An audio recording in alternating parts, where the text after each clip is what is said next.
Hey guys, how's it going? We are back out on the road with Norfolk Southern.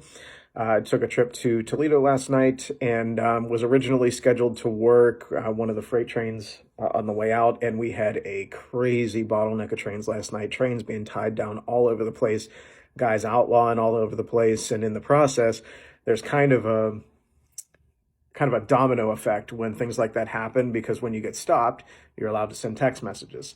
And most of the people that got stuck on these trains for a couple of hours are texting their friends and saying, "Hey, are you working tonight? Just so you know, this is what it's like out here. There's trains tied down here, here, here, here."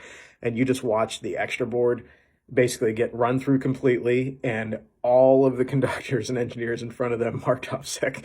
I mean, obviously they did eventually figure it out and got enough people out to do what they had to do, but um, what should have been a straight shot with the train I ended up on. I actually was supposed to be on one of the freight trains, but it never made it.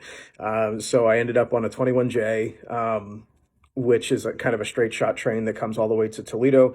But we had six trains in front of us. And then even after we did get cleared out of that after 3.5 hours, maybe four, we got back out on the line and we followed a coal train the entire way here, which doesn't move very fast. And during the last, I think, hour and a half leg, somewhere in there, as the people that were on that coal train aged out of their 12 hours, we picked them up as we were passing and they tied it down, and then we took them to Toledo. So we ended up being a taxi last night. So all in all, it wasn't a full 12-hour run. We were on duty at 6:15, and then we were off duty at 3. So it happens sometimes. I mean, the railroad doesn't pay you for work, as most people are saying. It's kind of a running joke. They pay you for the inconvenience of sometimes being stuck on a train for a while, sometimes spending some extra time at a hotel. Now, when you're a marked up conductor and engineer, they pay you for that inconvenience. But as a trainee, it's just the little bit of a suck part of it. And they are making steps to remedy that as they go on.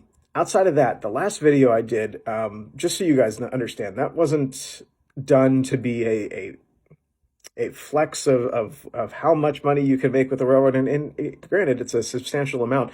I'm not saying there's not a million places that have better work-life balance and can pay you more money and those kind of things. And obviously, if you have kids and a family and you've never worked on call before, you really need to think about this before you take that leap. I'm not saying leave a 15-year career and go work for the railroad and hope that things are going to work out, because there's going to be a lot of challenges.